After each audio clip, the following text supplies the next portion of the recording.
Hari Jumat itu ada detik-detik yang mustajab doa. Artinya kalau kita berdoa panjang limpua sudah.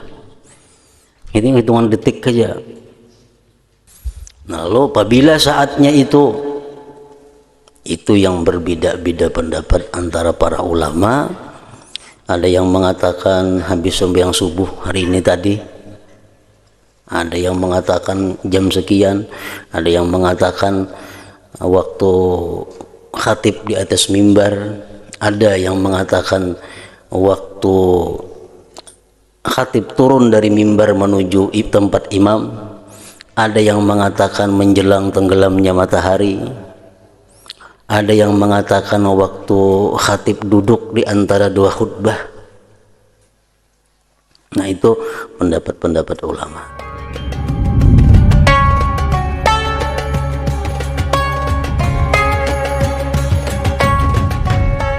Bismillahirrahmanirrahim. Alhamdulillahirabbil alamin. Wa bihi nasta'in ala umurid dunya waddin. Wassalatu wassalamu ala khairil anbiya wal mursalin sayyidina maulana Muhammadinil amin wa ala alihi wa sahbihi wa tabi'in wa man tabi'ahum bi ihsanin ila yaumiddin. Qala al-musannif rahimahullah wa nafa'ana bi ulumih. Yang ke-13, adab-adab hari Jumat.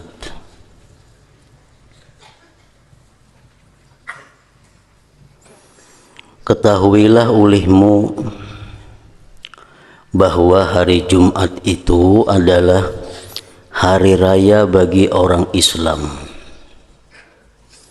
Jumat itu adalah Idul Muslimin, hari raya bagi orang Islam,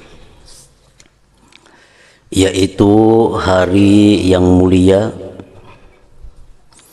yang telah dikhususkan oleh Allah Subhanahu wa taala kepada umat Nabi Muhammad sallallahu alaihi wasallam. Sebagaimana Rasulullah sallallahu alaihi wasallam bersabda, Innallaha khalaqal ayyam wa ikhtara minha yawmal jum'ah wa faddala ummati ala sairil umam wa ja'ala lahum yawmal jumu'ah.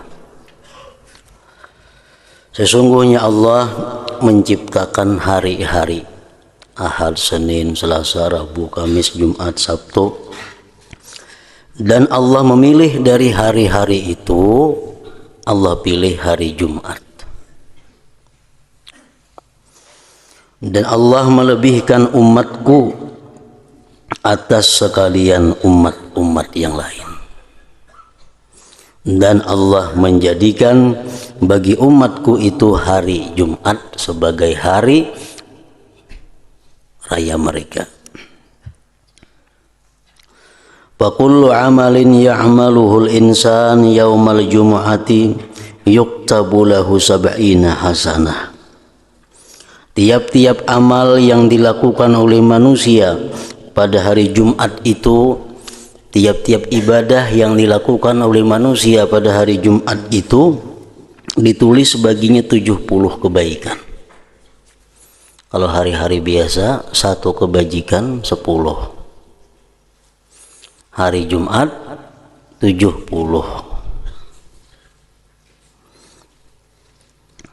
Itu salah satu di antara keistimewaan hari Jumat tadi. Fa idza mata yaumal jumu'ati aw lailatal jumu'ah ghafarallahu lahu ma taqaddama min dhanbihi wa ma ta'akhkhar. Apabila mati seseorang pada hari Jumat atau malam Jumat, Allah mengampuni baginya dosa-dosa yang telah lalu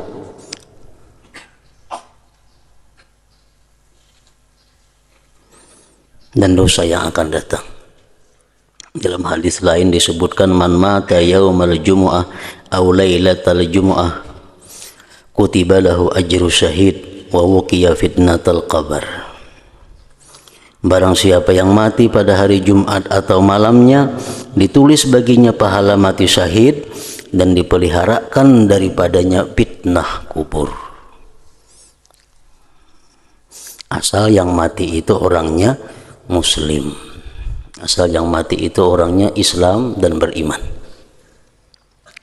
Kalau orang kada beriman, orang kafir, walaupun mati hari Jumat, walaupun mati malam Jumat, itu kada ada hubungannya, karena syaratnya mesti iman dan Islam. Hadis menyatakan bahwa siapa yang mati pada hari Jumat atau malam Jumat ditulis baginya pahala syahid dan dipeliharakan daripadanya fitnah kubur. Artinya selamat menghadapi ujian munkar dan nakir. Nah, kayak apa andai kata kita melihat ada orang-orang yang suka mabuk, ada orang yang suka judi, ada orang yang kada sembahyang, matinya hari Jumat. Itu antara dua. Ada kalanya orang tersebut mati dalam keadaan tidak ada iman, artinya imannya dicabut sebelum mati. Jadi walaupun mati hari Jumat kada jadi masalah, walaupun matinya malam Jumat kada jadi soal, karena imannya sudah dicabut sebelum mati. Nah, atau boleh juga orang itu ada punya keistimewaan tertentu di sisi Allah yang kita kada tahu. Walaupun pada zahirnya kita lihat orang itu pemabuk, kita lihat zahirnya orang itu penjudi, penzina, kalinya mati hari Jumat atau malam Jumat. Nah, barangkali orang tersebut ada punya ibadah khusus yang disenangi Allah, yang hanya Allah yang tahu, sehingga dapat keistimewaan matinya pada hari Jumat itu. Kita biasa melihat, kita biasa menyaksikan orang-orang yang secara zahirnya fasik, sekalinya mati hari Jumat. Nah, jadi kada usah bingung, kada usah heran itu. Mungkin ini anak mati imannya sudah dicabut Tuhan berdahulu, atau ada khususiyah, ada keistimewaan di sisi Allah yang kita kada tahu.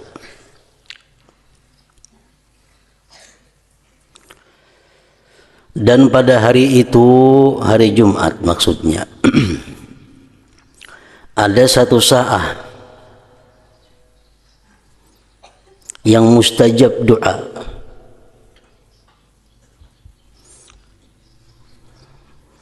Satu saat itu artinya bukan 1 jam, kada. Itu hitungan lahzah, hitungan detik. Nah, jadi di hari Jumat itu ada detik-detik. Artinya kalau kita berdoa panjang limpua sudah. Ini hitungan detik saja. Dan pada hari itu ada satu saat yang mustajab doa. Ada detik-detik yang mustajab doa, tiada membetuli akan saat itu oleh seseorang yang mukmin dengan doanya, kecuali Allah akan memberi apa saja yang ia minta. Allah berikan apa? Aina ma yurid, benda yang dia kehendaki, asalkan benda itu memang ada jatah untuk kita. Misalnya kita dijatahkan oleh Allah naik haji, kan ada jatah dalam takdir ketetapan Allah pada masa azali, pada masa bahari, pada alamul arwah. Kita ini dicatatnya ada orang, termasuk orang yang naik haji, berarti kita ada jatah ngarannya. Nah, kenapa kita hari Jumat berdoa, ya Allah, aku minta kepada Engkau supaya naik ke haji pada ini tahun. Pas kita berdoa itu di saat detik-detik yang mustajab tadi. Nah, pada tahun itu dia naik haji. Pada tahun itu juga dia naik haji. Tapi kalau sesuatu itu yang kita minta itu kebetulan di luar jatah kita, di luar jatah, kita ditakdirkan Allah kadang naik haji ini tuh pas kita hari Jumat, detik-detik yang mustajab itu kita berdoa, ya Allah, hamba minta naik haji, maka jatahnya kada naik haji nih. Nah, digantikan Allah dengan yang lebih baik pada itu dan disimpankannya untuk dinikmati di akhirat kaina. Jadi tergantung adanya jatah atau kada jatah, itu dulu di situ.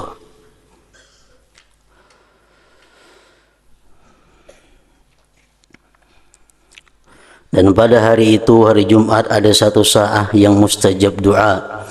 Tiada membetuli akan saat itu oleh seseorang yang mukmin dengan doanya kecuali Allah akan memberi apa saja yang ia minta. Lalu apabila saatnya itu yang berbeda-beda pendapat antara para ulama. Ada yang mengatakan habis sembahyang subuh hari ini tadi, ada yang mengatakan jam sekian, ada yang mengatakan waktu khatib di atas mimbar, ada yang mengatakan waktu khatib turun dari mimbar menuju tempat imam, ada yang mengatakan menjelang tenggelamnya matahari, ada yang mengatakan waktu khatib duduk di antara dua khutbah. Nah, itu pendapat-pendapat ulama. Hanya rancak biasa kita waktu khatib duduk antara dua khutbah, kita angkat tangan kalau toh berdoa di situ. Jangan mengatakan selawat si muazin itu. Kita berdoa waktu khatib duduk antara dua khutbah, si muazin membaca Allahumma shalli ala Muhammad itu, kita nang hadir ini berdoa. Karena menurut satu pendapat ulama, detik-detik yang mustajab itu di situ andaknya. Jadi jangan beranai di situ. Nah, amun sembahyang mun khutbah hari raya itu kada termasuk. Kan khutbah hari raya kan dua khutbah ya kalau ada si khatib duduk kena. Nah, di situ ada, bukan tempatnya doa. Jadi ini duduk antara dua khutbah Jumat.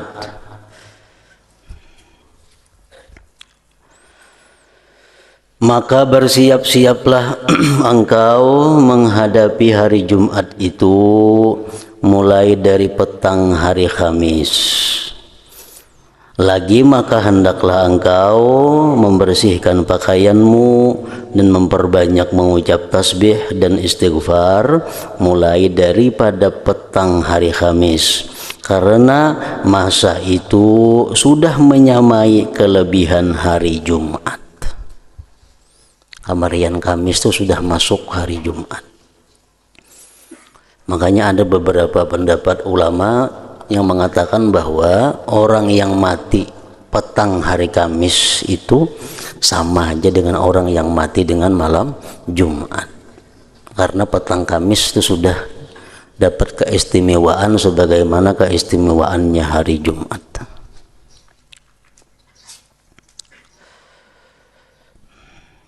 Bahkan ada pendapat ulama yang mengatakan mulai habis zuhur hari Kamis.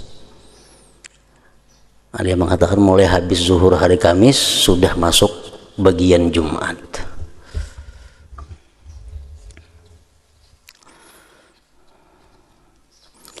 Dan berniatlah engkau untuk berpuasa pada hari Jumat. Itu andai kata kita puasa hari Jumat itu kadang melemahkan tubuh kita untuk melakukan pekerjaan-pekerjaan Jumat. Dan berniatlah engkau untuk berpuasa pada hari Jumat, tetapi hendaklah puasa itu engkau sertakan dengan puasa hari Kamis atau puasa hari Sabtu, karena ada larangan bagi mengkhususkan puasa pada hari Jumat saja. Makruh ujar puasa hari Jumat saja. Makruh. Makruhnya bukan makruh puasanya ada. Puasa tetap berpahala. Makruh itu makruh dari segi kita menetapkan waktu hanya Jumat itu puasa. Makruhnya hanya makruh dari segi kita menetapkan puasa itu hari Jumat. Kalau puasanya ada makruh. Ada makruh. Sama halnya orang yang menetapkan tahajud malam Jumat atau malam Senin atau malam Selasa atau ini bila malam Jumat tahajud, malam lain berai. Itu makruh dari segi menetapkan satu malam untuk tahajud. Maksudnya tahajud terus menerus tahajud itu. Nya kada malam Jumat tahajud, nya pas runda ke malam itu. Jadi tahajud. Nah, sembahyangnya kada makruh, tapi menetapkannya itu yang makruh. Dan yang makruh sembahyang aja, lain pada sembahyang kada makruh. Misalnya malam Jumatnya membaca salawat 10.000 atau 1.000, membaca zikir sekian ribu, malam lain berai, itu kada makruh. Yang makruh sembahyang tahajud kah, apakah khusus malam Jumat. Nah itu makruh dari segi menetapkannya itu. Kalau sembahyangnya berpahala aja.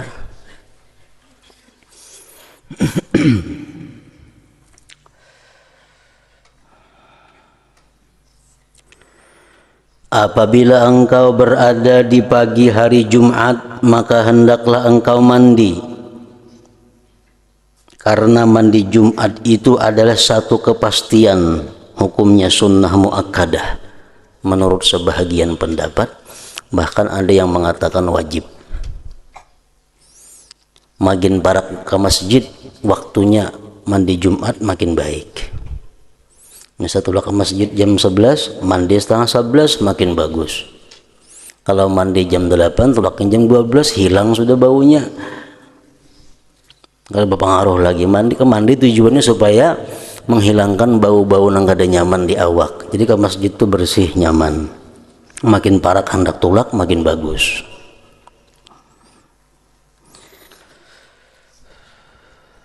Apabila engkau berada di pagi hari Jumat, maka hendaklah engkau mandi, karena mandi Jumat itu adalah satu kepastian, hukumnya sunnah muakkadah atas setiap orang yang baligh, orang yang diwajibkan sembahyang Jumat. Bagi perempuan-perempuan yang kada ke masjid, kada usah mandi sunat Jumat, karena ini kada baca ke masjid. Lain hari raya. Nah kalau hari raya itu mandi karena hari rayanya, bini-bini, kekanakan, orang gila kada mandi juga hari raya itu karena hari rayanya. Kalau Jumat ini ke masjidnya itu nama ulah sunat itu.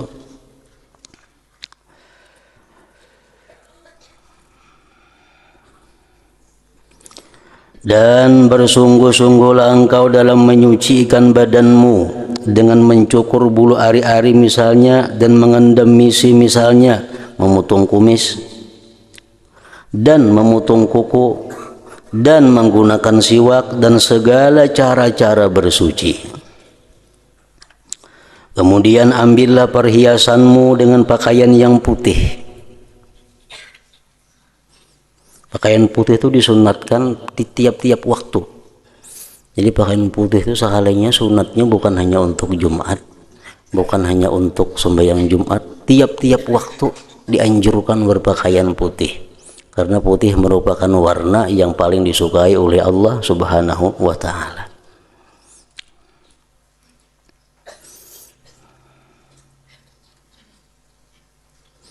Karena itu lebih disukai di sisi Allah Ta'ala.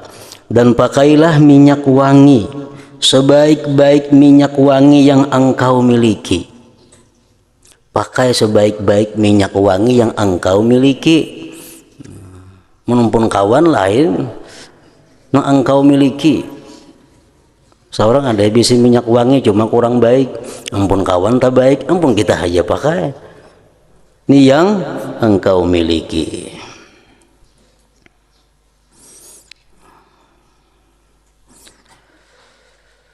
Minyak wangi berharum-harum termasuk kesenangan Rasulullah Sallallahu Alaihi Wasallam di dalam dunia ini. Nah, jadi para ulama menjelaskan, menerangkan kepada kita cara berminyak harum yang baik itu macam apa, supaya berminyak harum itu di samping dapat harumnya dan dapat pahalanya. Ujar mereka menyebutkan, para ulama kita menjelaskan bahwa berminyak harum itu menjadi baik menjadi pahala apabila kita punya niat yang baik.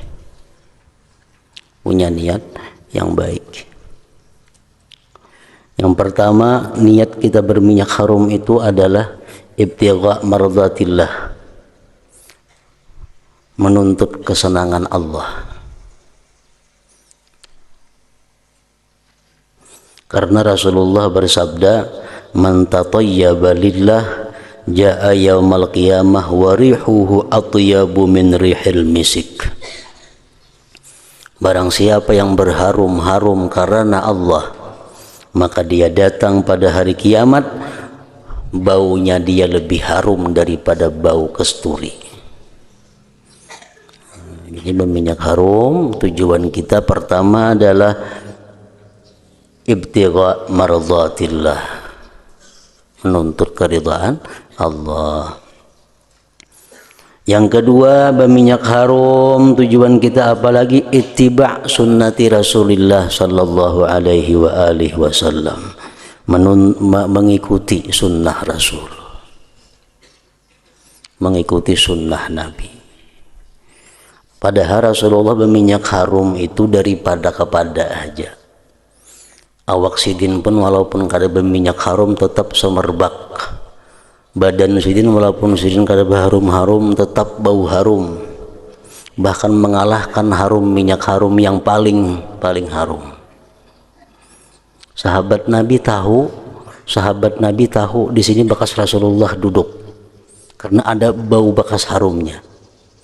Sahabat-sahabat Nabi tahu bahwa ini jalan pernah diliwati oleh Rasulullah karena ada bekas baunya. Orangnya kan ada lagi, sudah hilang, tapi bekas yang berjalan bau harum itu masih ada. Nah, jadi kalau beliau itu berminyak harum itu hanya untuk ta'lim, mengajarkan kepada kita, Nah, kita berminyak harum untuk mengikuti sunnah. Wa min nashriti bihi ta'attaratit turuq wal manazil. Wa min nashriti bihi ta'attaratit turuq wal manazil. Dan dari semerbak bau harumnya Rasulullah, jalan-jalan pun, tempat-tempat pun menjadi harum. Yang kedua, kita berminyak harum itu tujuannya adalah tarwihul malaikah, menyenangkan malaikat.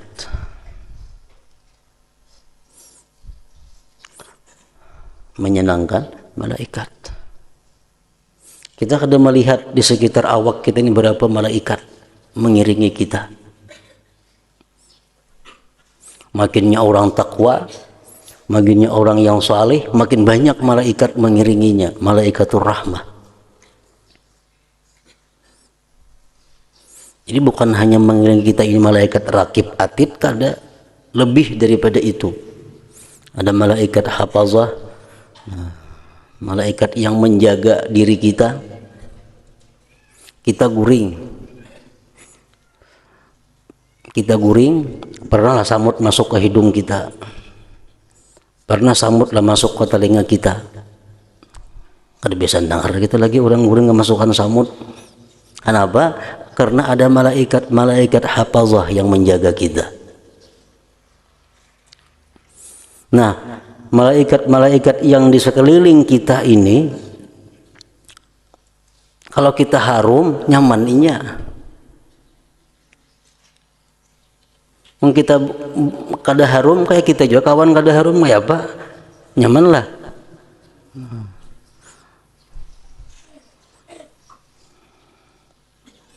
Hendak ditinggalkan dia tugas si malaikat menggiring ini nah. Padahal bawa bana awaknya cuma tugas bana mairingin ini.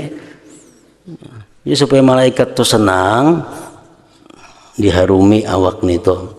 Nang ada ka orang, kada ada ka orang, yang penting harum. Tarwihul malaikah, menyenangkan malaikat.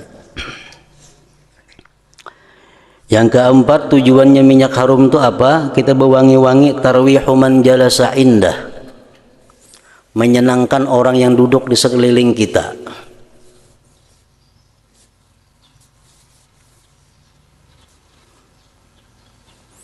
Kawan dihiga nyaman, duduk juga bau harum.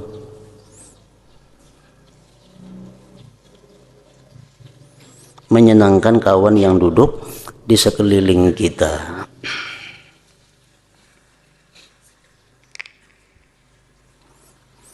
Yang kelima, tujuannya berminyak harum apa? Dab'u rawaih al-mu'diyah li ghairi. Dab'u rawaihil mu'diyah li ghairi artinya menolak bau-bau nang kada nyaman bagi orang lain.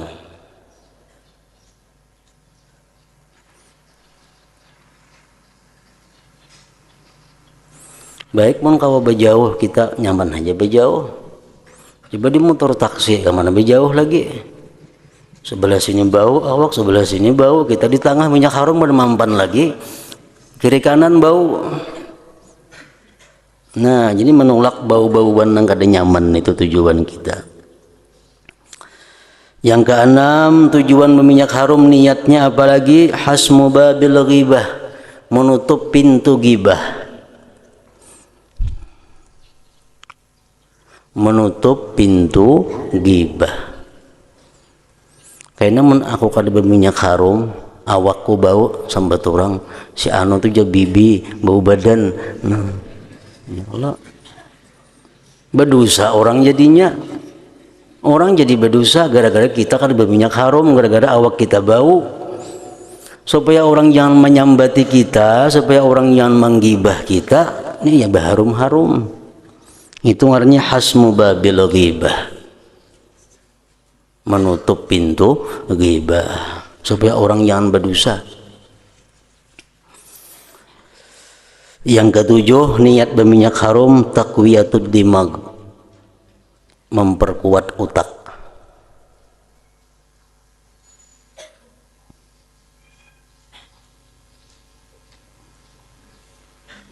Itu sudah diuji. Tesis sudah membuktikan bahwa orang-orang nang bagawi di padang minyak harum lawan orang-orang nang bagawi di padang sampah, ternyata ingatannya, memorinya lebih kuat orang nang bagawi di minyak harum.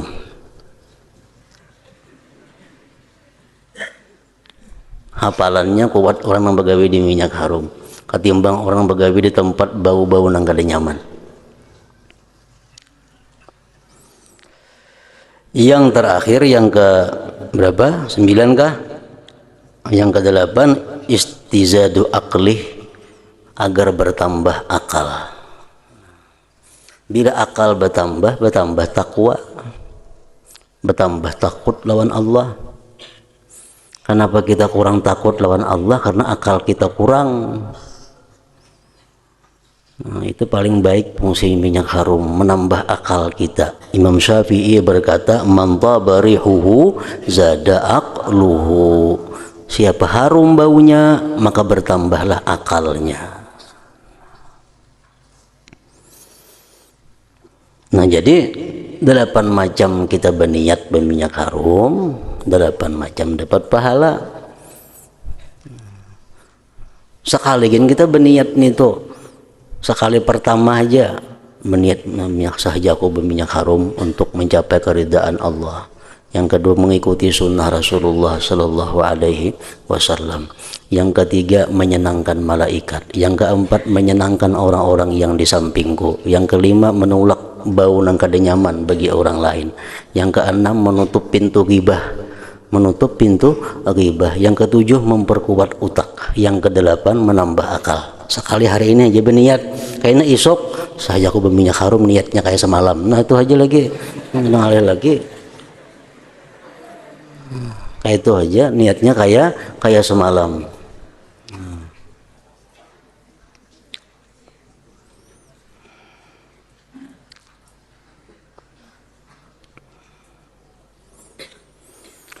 Nah, cuma berminyak harum ini yang perlu diperhatikan adalah kada untuk semua orang. Minyak harum itu umum, bebas, tanpa batas bagi laki-laki. Kalau perempuan, minyak harum itu ada batasan-batasan tertentu. Nah, kalau perempuan minyak harum mesti hati-hati, karena ada hal-hal yang mereka tidak boleh berminyak harum. Apabila mereka kada boleh berminyak harum si perempuan itu waktu mereka hendak keluar dari rumah. Jadi perempuan berminyak harum cukup dalam rumah. Keluar rumah kada boleh lagi memakai minyak harum. Hendak ke masjid walaupun hendak ke masjid. Hendak ke pengajian walaupun hendak ke pengajian kada usah berminyak harum. Cukup memakai anti bau kada nyaman saja. Lawan tawas saja kah? Kan tawas itu kada harum cuma kada menimbulkan bau kada nyaman. Nah cukup itu, kada usah pakai harum-haruman. Rasulullah sallallahu alaihi wasallam bersabda, ujar Nabi, ayyuma imra'atin kharajat min baitiha mutatayyibah turidul masjid lam yaqbalillah laha salatan hatta tarji'a fataghtasila minha ghuslaha minal janabah. Ujar Nabi kita mengatakan, siapapun perempuan yang keluar dari rumahnya hal keadaan berharum-harum hendak ke masjid sembahyang, Allah tidak menerima sembahyangnya. Apalagi Allah sudah menerima sembahyang perempuan yang berharum-harum hendak ke masjid, kecuali bulik dulu ke rumah mandi sebagaimana mandi janabah supaya hilang harumnya sama sekali. Nah hanya bahasa ke masjid.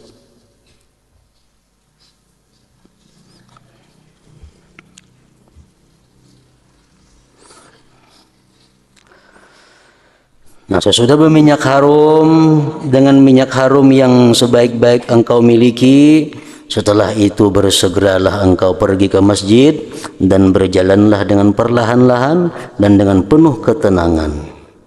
Dalam hal ini Rasulullah sallallahu alaihi wasallam bersabda, marraha bis sa'atil ula faka'annama qarraba badanah wa marraha bis sa'atis saniyah faka'annama qarraba baqarah wa man raha bis sa'atis thalithah faka'annama qarraba kabsha wa man raha bis sa'atir rabi'ah faka'annama qarraba dajajah wa man raha bis sa'atil khamisah faka'annama qarraba baydah. Qala fa idza kharajal imam tuwiyatis suhuf wa rufi'atil aqlam wa ijtama'atil malaikah indal mimbar yastami'una dzikr. Artinya, siapa yang pergi ke masjid pada hari Jumat pada jam yang pertama,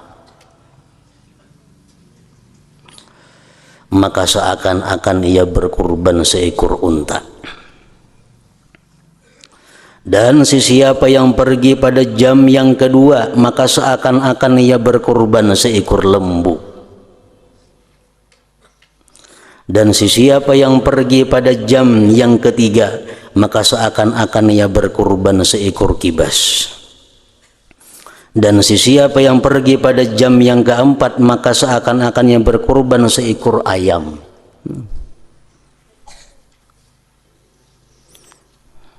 Dan siapa yang pergi pada jam yang kelima, maka seakan-akan ia berkurban sebiji telur.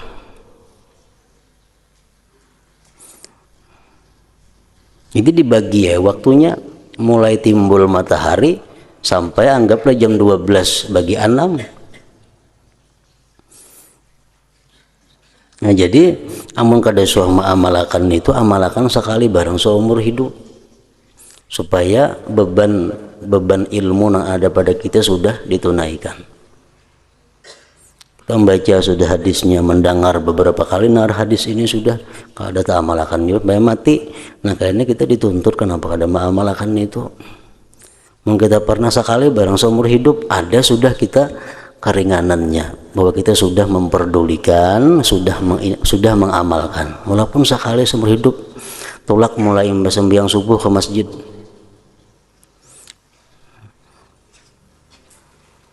subuh nih, tolak ke masjid sampai kena Jumat. Kada mesti beramal di masjid nih tuh, duduk kah, berabah kah, mengapa kah dibaca mutalaah kah, Quran kah, baca zikir kah, baca maulid kah, mengapa kah, asal sampai orang Jumat. Niatnya i'tikaf. Nah, kayaknya pang rasa itu lak nang jam nang kedua, jam nang ketiga. Jadi supaya kita beban ilmu itu kada ada lagi pada diri kita. Itu juga sembahyang witir. Kita tahu witir paling sedikit 1, paling banyak 11. Nah amalakan yang 11 itu kada kawarancak sekali barang seumuran asal biasa menggawi sembahyang witir yang 11 rakaat. Sembahyang duha paling banyak 8 rakaat, paling sedikit 2. Hingga 2 aja yang digawi seumur hidup, 8-nya kada biasa. Nah sekali barang nang 8 itu digawi, nang 6, nang 4, supaya kita merasai ilmu yang diberikan Allah tuh kayak apa. Kayak itu mestinya.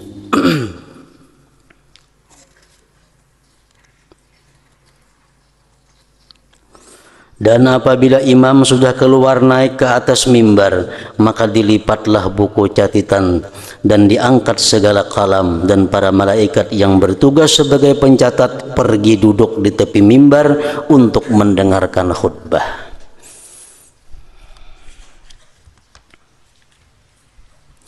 Dan diriwayatkan bahwasanya kadar hampir seseorang hamba ketika melihat Allah pada hari kiamat nanti adalah berdasarkan kepada kadar segeranya orang itu pergi ke masjid. Jadi kita melihat Allah Subhanahu wa taala di dalam surga. Kedekatan kita melihat Allah dalam surga itu tergantung kelamaan kita duduk di masjid menunggu Jumat itu. Makin kita lama menunggu Jumat di masjid, makin sungsung tulak ke masjid itu, maka makin parak karena kita melihat Allah Subhanahu wa taala di dalam surga itu. Dan ada diriwayatkan bahwasanya kadar hampir seorang hamba ketika melihat Allah pada hari kiamat nanti adalah berdasarkan kepada kadar segeranya orang itu pergi ke masjid. Apabila engkau masuk ke dalam masjid, maka tuntutlah saf yang pertama. Saf pertama cari. Karena Rasulullah menyatakan innallaha wa malaikatahu yusalluna 'alas sufufil muqaddamah. Allah dan para malaikat, Allah memberikan rahmat, malaikat memintakan ampun kepada orang-orang yang sembahyang di saf pertama itu. Hadis lain mengatakan law ya'lamun nas ma bin adzan wa saffil awal thumma lam yajidu illa ayyastahimu alaihi lastahamu. Andai kata manusia, kata Rasulullah, mengetahui betapa besarnya pahala azan dan pahala saf pertama itu, kemudian mereka berebut kada dapat kecuali beundi, niscaya mereka beundi. Nah, itu saf pertama.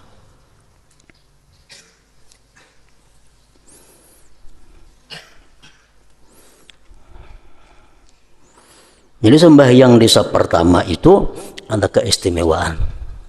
Apa keistimewaannya? Ya tadi Allah selalu mencurahkan rahmat kepada dia, malaikat selalu memintakan ampun kepada Allah terhadapnya.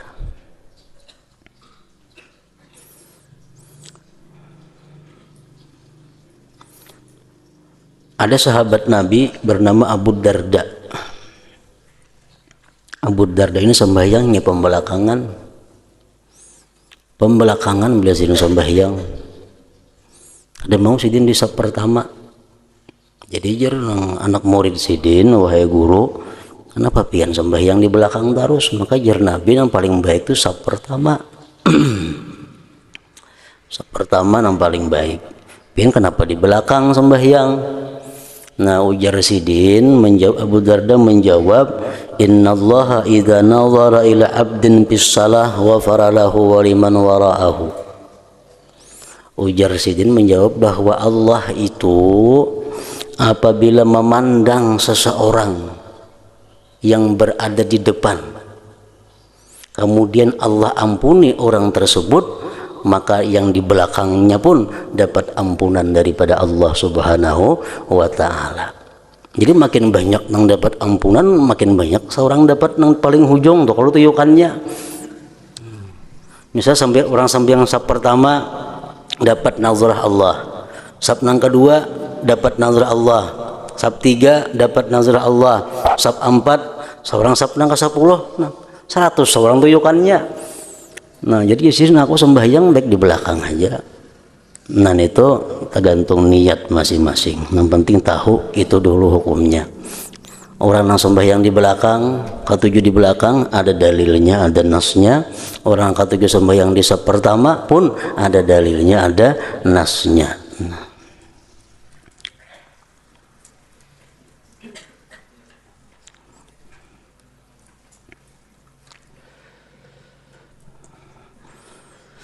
Apabila engkau masuk ke dalam masjid, maka tuntutlah saf yang pertama, tetapi jikalau orang sudah ramai, maka janganlah engkau melangkahi bahu-bahu mereka. Kamu datang terlambat, jangan nak di saf pertama, saf belakang. Niatakan ampun Abu Darda tadi. Sama aja lawan saf pertama dapat pahalanya juga. Ini datang berdudi hendak pemuka, lalu orang dilangkah-langkahi, nah itu nang kada boleh. Ada aja disediakan pahala yang sembahyang di saf pertama gana pahalanya. Pembelakangan pun ada juga pahalanya bagi mereka yang kada sampat. Jangan bahas dari pembelakangan tuh salah nih tuh. Orang kamar kada aku nggak saf pertama, aku baik di belakangnya itu salah pulang nih tuh. Saf pertama mesti diisi. Kalau kada kita saf pertama di belakang kada salah juga, ada juga dapat bagiannya. Ini mentang-mentang tahu itu hadis, lalu di belakang masa pertama kada berisi lah. Nah ada mau kayak itu.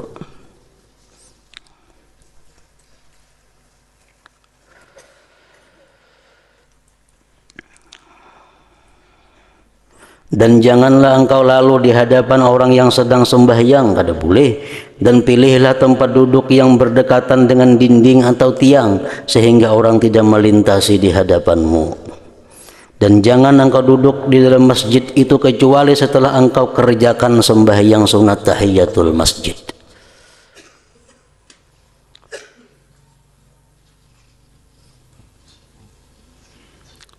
Tahiyatul masjid.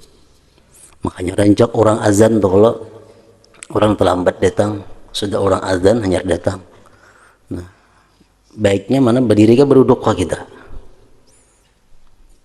Berdiri biasanya. Kenapa? Karena kalau kita berduduk, tuntung orang bang, karena kita sembahyang pulang tuh kan qabliyah Jumat, kada dapat lagi sembahyang pahala sembahyang tahiyatul masjid karena sudah duduk. Tapi kalau kita berdiri aja menuntungakan orang bang, berdiri aja kita tuntung orang bang, kena sembahyang qabliyah Jumat otomatis dapat pahala tahiyatul masjid. Nah itu gunanya berdiri ini tuh. Dan yang lebih baik hendaklah engkau kerjakan sembahyang sunat tahiyatul masjid itu 4 rakaat, dan engkau baca pada setiap rakaat selepas surah Fatihah akan surah Qul huwallahu ahad 50 kali, tapi 50 kali karena disebutkan dalam sebuah hadis bahwa siapa yang mengerjakan yang demikian itu, maka ia tidak mati kecuali setelah ia melihat akan tempat yang disediakan baginya di dalam surga, atau orang lain akan melihat tempat yang telah disediakan baginya. Nah sekali barang gawin itu 2 rakaat. Serakaat pertama Fatihah sekali, Qul huwallahu 50 kali. Kedua kayak itu pulang.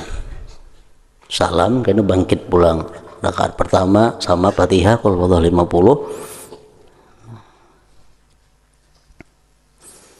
Siapa yang mengerjakan itu, dalam hadis disebutkan siapa yang mengerjakan yang demikian itu, kada disebutkan tiap kali ke masjid, kada kalau tuh sekali kah. Nah siapa yang mengerjakan yang demikian itu, maka ia tidak mati kecuali setelah ia melihat akan tempat yang disediakan baginya di dalam surga, atau orang lain akan melihat tempat yang telah disediakan baginya. Dan jangan engkau tinggalkan sembahyang sunat tahiyatul masjid ini walaupun imam sedang membaca khutbah. Artinya walaupun khatib sedang berkhutbah, kita datang ke masjid tetap dituntut tahiyatul masjid. Namun yang kita laksanakan adalah yang wajibnya. Jangan nak memakai surah imam khutbah, kita datang ke masjid, tahiyatul masjid tetap dituntut. Tapi laksanakan seringkas-ringkasnya, yang wajibnya aja, jangan yang ditambah yang sunat-sunatnya. Nah, ingat situ. Dan disunatkan pula engkau sembahyang 4 rakaat.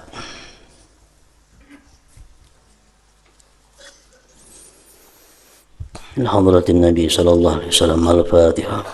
Bismillahirrahmanirrahim.